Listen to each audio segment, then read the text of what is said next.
Բարև ձեզ։ Ադրբեջանական իշխանությունները շարունակում են Արցախի հայկական հոգևոր մշակութային ժառանգության համակարգված ոչնչացումը։ Վերջին տվյալներով ավերվել են Ստեփանակերտի Սուրբ Հակոբ եւ Սուրբ Աստվածամոր Հովանի մայրտաճարը։ Մեդիա տերորի լեզվով ահաբեկումներ են շարունակվում տարածվել, մենք ենք մեր սարերը ժողովրդին հայտնի Պապիկ Տատիկ Հուշարձանի ադրբեջանցիների կողմից ավերելու մտադրության մասին։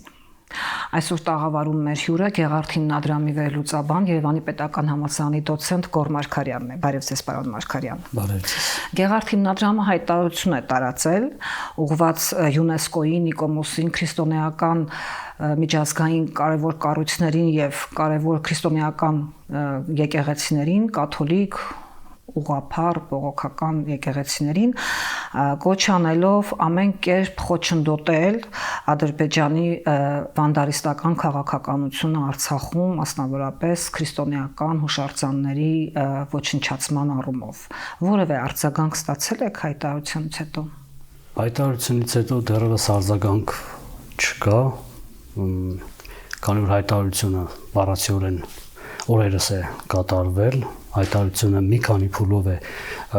իրականացվել քրիստոնեական միջազգային կառույցներին, աթոռներին, կաթոլիկ եկեղեցուն ուղղված, ուղղափառ եկեղեցուն ուղղված, քրիստոնեական այլ կառույցներին, ՅՈՒՆԵՍԿՕ-ին առանձին, Նիկոմոսին առանձին հայտարարությունները, կոչերը, դիմումները մի քանի մակարդակներով, նամակների տեսքով, փաստերի տեսքով, փաստագրված բարձրաձայնված, փաստագրված նյութերի տրամադրման տեսքով ընդամենը վերջերս է ուղարկվել, հղվել այս կառույցներին, որևէ արձագանք այս առումով դեռևս չկա։ Այնուամենայնիվ մենք հետամուտ ենք լինելու եւ հետեւողական ենք լինելու եւ արձագանքի ստացման եւ թեմայի նկատմամբ վերահսկողության պահպանման համար։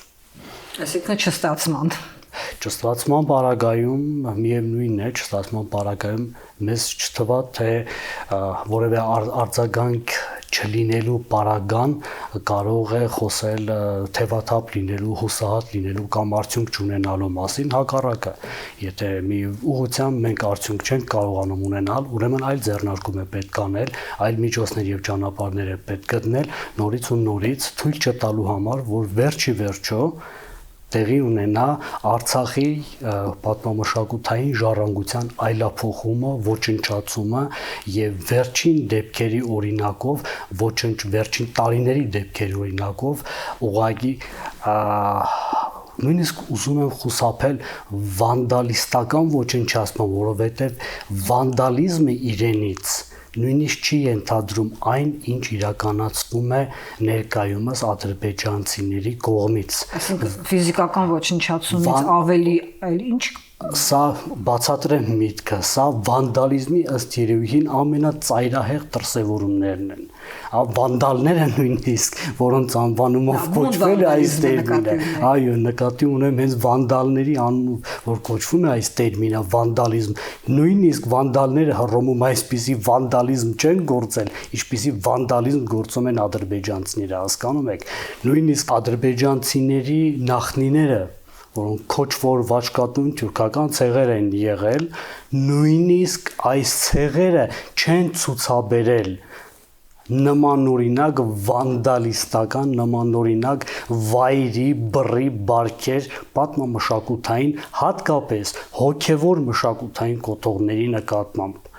Պատկերացնում եք։ Արդյոք չեք կարծում, որ պատճառներից մեկը նաև նախ այս երևույթը ոչ թե պարզապես սոցիալական երևույթ է, որ ազգերի կյանքում լինում է տարբեր դրսևորումներով, կախված նրանից քաղաքակրթության որ մակարդակի վրա է տվյալ էթնիկ հանրույթը, սա չի խոսում հենց այն մասին, որ սա պետական քաղաքականություն է, այսինքն եթե թողնված լիներ պարզապես ժողովրդի կամքին, հնարավոր է տարբեր հույզեր խոսեին։ Այդ թվում նաև հոգևոր հույզերը, որ կարող են ենթադրենք հարգալից լինել այլ ժողովուրդների հոգևոր կառույցների նկատմամբ ինչ-որ չափով, կամ թեկուզ սնահավատությունից ելնելով չպղծեն, չավիրեն։ Իսկ եթե այսպիսի ծայրահեղ վանդալիստական քաղաքականություն է, դա արդյոք չի խոսում այն մասին, որ սա հենց քաղաքականություն է պետական։ Իհարկե, ավելին մենք հիմա խոսում ենք Արցախի տարածքում իրականացվող վանդալիզմի մասին, բայց մենք չմոռանանք, որ ընդամենը 3-4 տասնամյակ առաջ Ադրբեջանի տարածքում հայտնված հայաբնակ հայկական շրջաններում, որտեղ բուն հայկական բնակչություն էր դարերով ապրում, հա, նկատի ունեմ օրինակ Շահումյանի շրջանը, Գետաշենը,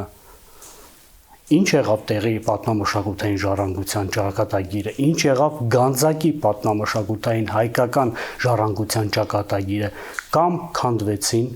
կամ ապամոնտաժվեցին, կամ դրանք վերափոխվեցին աղվանական այսպես կոչված աղվանական եկեղեցու կամ պատմամշակութային արժեքների տեսք ստացան։ Իհարկե, սա պետական քաղաքականություն է եւ սա արդեն մեկ դարյա պետական քաղաքականություն է կարելի ասել, որովհետեւ 20-րդ դարի երկրորդ տասնամյակի վերջից սկսած այս քաղաքականությունը Ադրբեջանում ծնունդ ունեցավ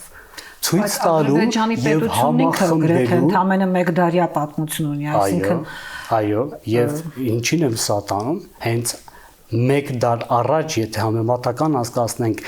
մեկ դար առաջ տեղի ունեցած իրադարձությունների եւ այսօրվա իրադարձության հետ, նույն միտումն է նկատվում այն տրամաբանությամբ, որ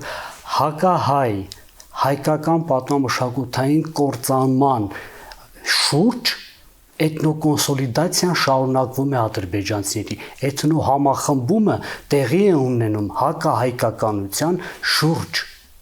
հայկականությունը ջնջելով համախմբվում են ադրբեջանցիները, ադրբեջանական ձեր նշած հասարակությունը։ Սա էթնիկ կազմավորման գործընթացի մի մաս է, որը նաև ցույց է տալիս, որ ադրբեջանցիները ի վերջո մինչև օրս որպես էթնիկ խումբ, որպես ժողովուրդ կազմավորված չեն, իրենք դեռ պահպանում են այդ տենդենսը իրենց էթնո համախմբումը կառուցելու հակահայկականության ֆոնին։ Հայկականը ջնջելու հիման վրա շարունակելու իրենց էթնոկոնսոլիդացիան։ Կարող էր մի թեթև հույս լինել, եթե հաշվի չառնենք ձեր ավելի խորը գնացած վերլուծությունը, որ սա քանի որ պետական ծրագիր է, հետեւաբար քաղաքական գործընթացների հետևանք է, իսկ քաղաքական գործընթացների հետևանքները ինչպես կարող են շատ ծանր լինել, միևնույն ժամանակ էլ կարող են կարճ լինել, նաև այդ հատկանիշը ունեն քաղաքական վերադասավորումների, քաղաքական մոտեցումների փոփոխության բերումով, ավելի կարճաժամկետ ծրագրեր լինել։ Եվ իսկ քաղաքական ծրագրերը Հայաստանի եւ Ադրբեջանի բնավ չեն խոսում ատելության մասին։ Այս հակադրությունը ինչպես հասկանալ։ Չեմ կարծում, որ սա քաղաքական կոմպոնենտով բացատրելի է։ Ուշադրություն դարձրեք 3 կամ 4 տասնամյակ առաջվա ադրբեջանցիների, ադրբեջանական իշխանությունների գործելավոճին, երբ այլ քաղաքական կոնյունկտուրա էր, 2 տասնամյակ առաջվա, հիմա 20 տարի հետո կվերցնեք, նույնն է լինելու։ Սա մի քաղաքականություն է, որ վերջին 3 տասնամյակների ընթացքում առնվազն դրված է որպես, այսպես պայմանական ասենք, ադրբեջանցիների գենի մի մաս, որ ձեր ինքնությունը շարունակվելու է կառուցվել հայկականը ջնջելու հիման վրա։ Դուք տեղաբնիկությունը ձեր Արցախի սեփականությունը, Արցախը Ղարաբաղ որպես յուրացնելու ձեր իրավունքը հաստատելու համար դուք պիտի ջնջեք հայկականը։ Դուք այստեղ պիտի հայկական հետքը չտեսնեք, պիտի ոչնչացնեք դա։ Առանց հայկականի վերացման գաղափարի ադրբեջանցու էթնիկ համախմբումը չի կարող տեղի ունենալ։ Բայց հայկականը չի ավարտվում միայն Արցախի հանրապետության սահմաններով, եթե այդ տրամաբանության գնա, հայկականը գալիս է մինչև Հայաստանի Հանրապետություն եւ այստեղ։ Կարծես թե ադրբեջանցիները չեն էլ սահմանափակվում եւ պատահական չեն տանապես վերջին մի քանի տարիների ընթացքում չեմ ուզում տերմինի անվանումը տալ, հա, եզրույթը մեջ բերել նորից շրջանառելու համար, այդ արևմտյան հորդորճված եզուիթի ու դրա շուրջ տարածվող քննարկումների, պահանջների, շահարկումների, ընդհանուր միջև գիտական դա տեղափոխելու շուրջ քննարկումները։ Պարոն Մարգարյան, երբ քաղաքական իրավիճակն այսքան բարդ է, գիտությունը ինչպես է արձագանքում։ Որովհետև գիտության համար հեշտ է, երբ ընդհանրապես տվյալ պետության մեջ վարվող քաղաքականությունը, նաև գիտական քաղաքականությունը համահունչ է եւ կարծես ձեռք-ձեռքի են։ Իսկ այստեղ Հայաստանում հայագիտությամբ կամ հենց կոնկրետ Արցախի պատմության, Արցախի ներկայով զբաղվող գիտական կենտրոնները եւ մասնագետները որքանով են իրանց միայնակ զգում։ Հարցին ես այլ կերպ պիտի մոտենամ, ոչ թե միայնակ զգալու կամ այլ տեսանկյունից, սա հայագիտությունը, եթե կոնկրետ նկատի ունենանք, կամ մեր տարածաշրջանի պատմության մշակույթի ուսումնասիրությունը, սա մասնագիտական տեսանկյունից մեր աշխատանքն է, որ մենք պիտի կատարենք եւ կատարենք պատվով։ Այլ բան է, որ խոսքը ավելի իմաստնավորի վերաբերում է հայագիտությանը, այստեղ պիտի պատվով կատարելուն զուգընթաց նաև մեր մեջ խոսեն նաև հայրենասիրական մղումները եւ ել ավելի մեծ երանդով սա կատարենք, ինչ պիտի անի գիտությունը։ Գիտությունը պիտի անի հնարավորն ու անհնարը, պիտի փաստագրի, պիտի բարձրաձայնի, պիտի հանրահռչակի, միջազգայնացնի այդ ամբողջը։ Գիտեք,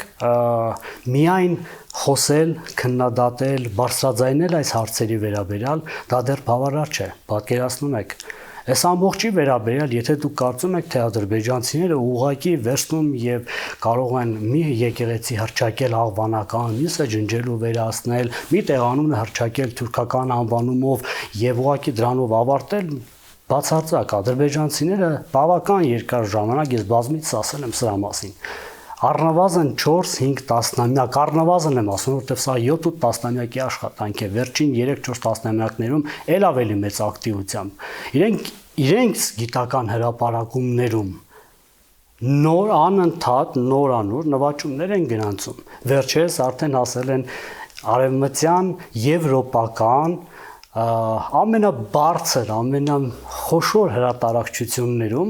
հակահայ թեզերի հրատարակման, պատմության ու մշակույթի այլափոխման հրատարակման, Հայաստանի տարածքը որպես այլեթնիկ հանրույթների, պետությունների միջնադարյան տարածք հռչակելու եւ այլ նմանատիպ մեզ ծանոթ են ադրբեջանցիների եւ ինչ չէ նաեւ ոչ միայն ադրբեջանցիների առաջ քաշած թեզերը, նաեւ թուրքերի, որովհետեւ աշխատում են նաեւ թուրք հեղինակների հետ համագործակցությամբ, հա, ռուս հեղինակների հետ համագործակցությամբ, սա եւս պիտի ասեմ, մեր բողոք նամակը, դիմում նամակները Գեղարդ հիմնադրամի կողմից ներկայացված, ասեցինք, ընդգծեցինք, որ ուղղված է կաթոլիկ եկեղեցուն, ռուս ուղղափառ եկեղեցուն, դրանք պատահական չեն արված։ Ռուս ուղղափառ եկեղեցու սպասավորներից մեկը Վատահռչակ Ալեքսի Նիկոնորով անունով մեկը, որը բազմաթիվ սկանդալների մեջ հայտնվեց, հիմա լիովին շարունակում են նոր եռանդով եւ թափով, կարելի է ասել ադրբեջանցիներից ավելի մեծ ջանասիրությամբ հայկական պատմամշակութային հետքի ջնջման վերաբերյալ, հայկական պատմամշակութային ժառանգությունը աղվանական, այլ իրանական, այլ ինչ կարող եք պատկերացնել, ներկայացնելու, բայց ոչ դա հայկական, այլափոխելու, այլակերպելու եւ ամբողջ պատմամշակութային ժառանգությունը եւ աշխարհին, հատկապես ռուսալեզու հանրույթին այդպես խեղաթյուրված ներկայացնելու։ Տարբեր մենագրություններ է հրատարակում, հոդվածներ է հրատարակում, մյուս կողմից դիմումը ուղղված է նաեւ կաթոլիկ եկեղեցուն։ Սա եւս պատահական չէ, հաշվի առնելով Վատիկանի եւ Հալիևների ընտանիքի միջև վերջին տարիներին նկատվող հարաբերությունների խիստ ջերմացումը։ Պատահական չենք դիմում այս երկու կառույցներին, խնդրում ենք, որ քրիստոնեական արժեքներից, քրիստոնեության դավանած եւ քարոզած արժեքներից գոնե ելնելով թույլ չտալ քրիստոնեական կառույցների հայ ժողովրդի հոգևոր մշակութային կառույցների ոչնչացումը Արցախի տարածքում եւ ոչ միայն ընդհանրապես Ադրբեջանի տարածքում հայտնված այդ ամբողջ ժառանգության ոչնչացումը թույլ չտալու համար։ Ընդամենը 3 հայտարարություններ տարածել ի ամոթ իրեն, ի խայտառակություն իրեն Կովկասի մուսուլմանների խորհուրդը։ Ես ուզում եի դա մեջ բերել։ Այո։ Այդ հայտարարության վրա կարելի էր ուղղակիորեն հայտարարությունից հեռացնել Կովկասի մուսուլմանների խորհուրդ 3 բառը։ Ինչու, որովհետև դա նույն Ալիևյան վարչակազմի հայտարարությունն էր, ընդամենը վրան գրված էր Ալիևյան իշխանությունների ու նրանց սպասարկող վարչակազմի հայտարարության նույն տրամաբանությամբ կառուցված տեքստեր ընդամենը վրան գրված էր Կովկասի մուսուլմանների խորհուրդ։ Դա հայտարարություն է, որտեղ սա հոգևոր կառույց է, մուսուլմանների հոգևոր կառույց, իսկ ամբողջ պատմությունը, տարածաշրջանի ամբողջ պատմաքաղաքական հիշողությունը խոսում է այն մասին, որ իսլամական աշխարհը մեծագույն հարգանքով եւ իսլամական պետությունները մեծագույն հարգանքով են մոտեցել հատկապես հայ եկեղեցու ներկայությանը, ժառանգությանը եւ դերին։ Ես հեռուստադիտողներին հիշեցնեմ, որ ձեր նշած հայտարարության մեջ, որ տարածել էր Կովկասի մահմեդականների վարչությունը, ըստ էության դա Ադրբեջանի կրոնական կազմակերպությունն է, կոչվում է վարչություն, հղում էր անում այն թեզին, արդարացնելով Ստեփանակերտի եկեղեցիների քանդումը, որ դրանք հայերի կողմից օկուպացված տարածքներում ապօրինի կառույցներ են, իսկ ապօրինի կառույցները տեսականորեն կարող են նաև քանդման ենթակա լինել։ Այսինքն բացարձակ քաղաքական հայտարարություններ, քաղաքական նպատակահարմարությունից բխած հայտարարություններ, կարծես խոսքը ընդամենապես հոգևոր ծիսական արարողությունների կառույցներին չէր վերաբերում, եւ որպես գիտնական, գիտության եւ իրավունքի տեսակետից ձեր կարծիքով, եթե անգամ դա հրճակվի քաղաքական քարտեզի վրա, դեռևս չի հրճակվել միջազգայինորեն, բայց եթե անգամ հրճակվի Արցախը Ադրբեջանի ինքնիշխանության մաս, մշակութային վանդալիզմը թույլատրելի է դարձնում դա։ Իհարկե ոչ, եւ դա միակ թեզը չէ, ադրբեջանցիները շահարկում են նաեւ հորինված մի թեզ, այն պարագայում, երբ մուսուլմանական ժառանգության նկատմամբ եւ Արցախում եւ Հայաստանում մեծագույն ակնածանք եւ գիտական հարգալից բարձր մեծագույն քաղաքակրթական մոտեցում է ցուցաբերում եւ հասարակությունը եւ գիտնականները, հա, երբ նաեւ Գոհար աղայի մզկիթը Շուշիում վերականգնվեց, Կապույտ մզկիթի շուրջը մենք գիտենք թե ինչպիսի վիճակում է գտնվում, հա, նաեւ հայտնի տուրիստական կենտրոն է Երևանի կենտրոնում, հա, սա ցույց է տալիս, թե ինչպիսի մոտեցում մենք ունենք այլակրոն հանրույթի նկատմամբ, այլ կրոնների, կրողների եւ նրանց կրոնի նկատմամբ, բայց ադրբեջանցիները մի հորինած թեզ ունեն, իբրև թե հայերը մզկիթներ են պղծել, մզկիթներ են քանդել, եւ սա պատասխանն է մյուս թեզը ձեր ասացի, եւ սա պատասխանն է, իսկ ինչու եք դուք բողոքում, չէ՞ որ դուք եք մզկիթներ եք պղծել կամ փչացել այն դեպքում, երբ հայ ժողովուրդը նորից եմ կրկնում ակնածանքով է մոտենում այլեթնիկ եւ այլակրոն հանրույթի ժառանգությանը, իսլամական ժառանգությանը, նման բան չի եղել, միֆ է, եւս հորինված միֆ է։ Մյուս թեզը, որ առաջ են քաշում, կառուցված են վերջին 30 տարվում, 20 տարում, ինչ է, հոգևոր կառույցները կառուցման ժամկետայնություն ունեն, դե գիտեք, 30 տարի հետո կառուցումից 100 տարի հետո դա կարող է 130 տարի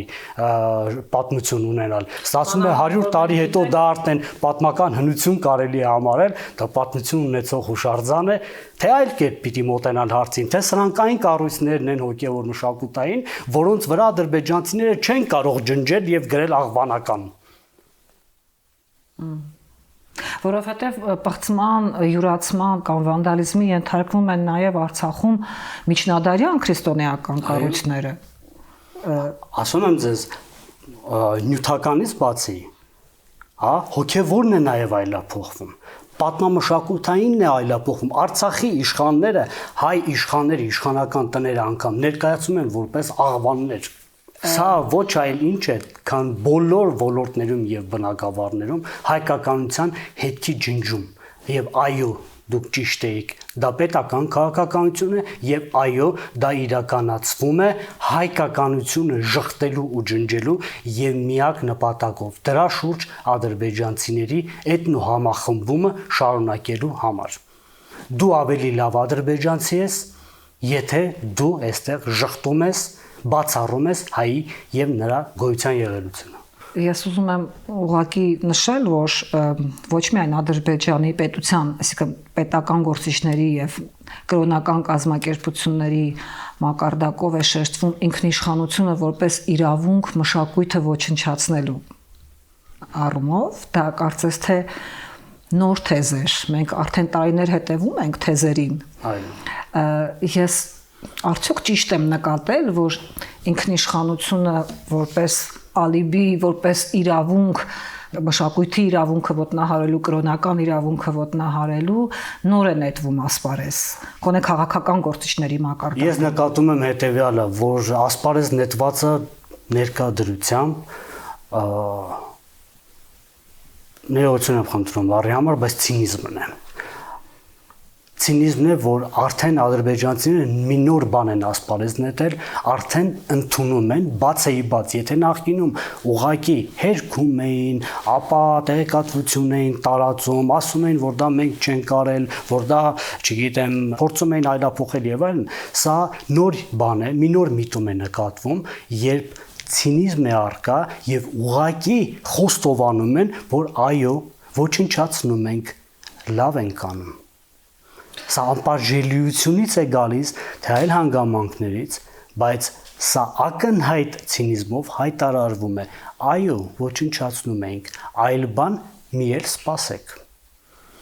Եվ ցավոք սրտի, ես նորից եմ ասում, ի տարբերություն իրենց քոչվոր նախնիների, իրենք ավելի վայրագ են, ավելի վանդալ,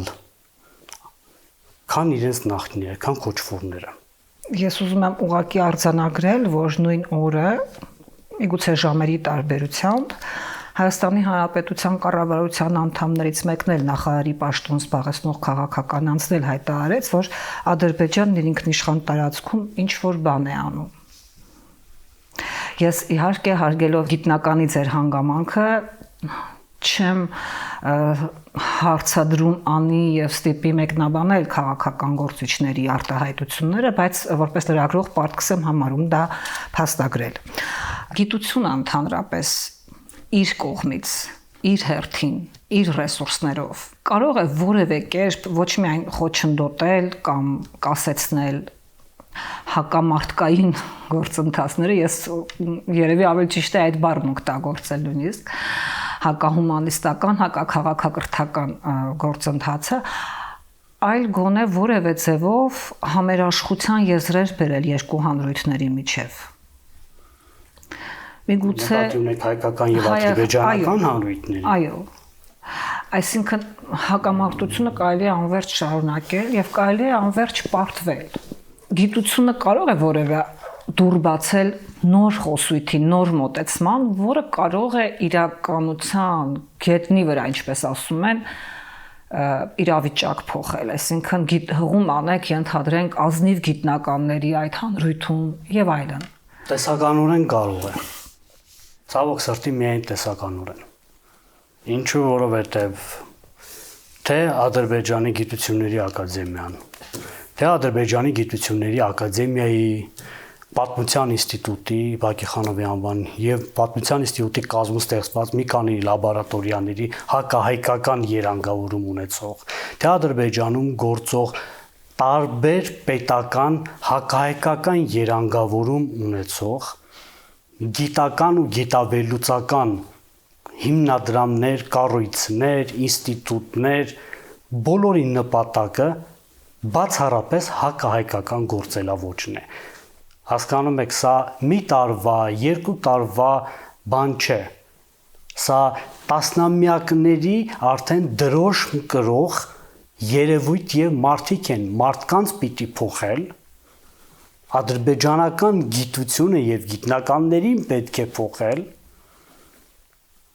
որ երկրորդ կողմից ինչ որ դիալոգի մասնակից լինի։ Հասկանում եք, հնարավոր չէ նստել բանավեճի, ելքի փնտրտուքի եւ այլն այն պարագայում, երբ դիմացինը կուրորեն հավատացած է, որ Երևանը դա հորինվածք է, դա Երևան է։ Հնարավոր չէ նստել մի մարդու հետ դիալոգի, երկխոսության այն պարագայում, երբ այդ նույն մարդը հավատացած է, որ Հասան Ջալալը կամ Հասան Ջալալը աղվան է, կամ հավատացած է, որ հայեր Արցախի տարածքում պատմականորեն գոյություն չեն ունեցել, որ հայերը եկվոր ժողովուրդ են, որ սա Հայաստան չէ, այլ, չգիտեմ, անհնար է, այս մարդկանց ուղղակի փոխել է պետք, հակառակ պարագայում, չգիտեմ, դիալոգի երկխոսության երկրորդ կողմ մենք չենք կարող ունենալ։ Այս մարդկանց միտումը եւ ձգտումն է, առաքելությունն է անպայման հակահայկական որևէ հրապարակում աշխատանք կատարելը։ Այս պահի դրությամբ, եթե ադրբեջանական գիտական դաշտի մասին է խոսքը, ենթադրաբար 99.8%-ը, 0.2%-ը թողնում են պատահականությանը, համոզված կարող եմ ասել, անկարող են երկխոսության կողմ հանդիսանալ։ Եթե նույնիսկ գիտական ու կրոնական հանրույթն է անկարող երկխոսության, Հայաստանի մենք որպես պետություն ինչպես կարող ենք հուսալ, որ քաղաքական սեղանի շուրջ կարող ենք նստել երկխոսության եւ խաղաղություն հաստատել։ Գիտեք, մի կողմից մեզ կարող է հուսահատեցնել, թևաթափանել, այսպես հուզական ծանր վիճակի մեջ դնել մեր պատմամշակութային այս ժառանգության ոչնչացումը, երբեմն անելանելիության երանգները, հա, բայց Ալիևները կամ ներկայիս իշխանությունը նրանք հավերժ չեն։ Պետք է հաշվի առնել, որ գալու է ժամանակ եւ ստիպված են լինելու այնինչ որ քիչ առաջ ասեցի, որ ընդգծված ցինիզմով հայտարարում է, որ լավ ենք անում, ոչնչացնում ենք, դրա համար եւս պետք է ժամանակը գալու է պատասխանատվության։ Հետո արդեն ոչ մի կերպ չենք կարողանալու հայտարարել, թե դրանք մենք չենք ոչնչացրել։ Շնորհակալ եմ հրավերի եւ զրույցի համար։ Հիշեցնեմ, որ մեր տաղավարում Գեղարդ հիմնադրամի վերլուծաբան, Երևանի պետական համալսարանի դոցենտ Գոռ Մարգարյանն էր։ Քննարկումները կշարունակվեն ամենայն բարիք։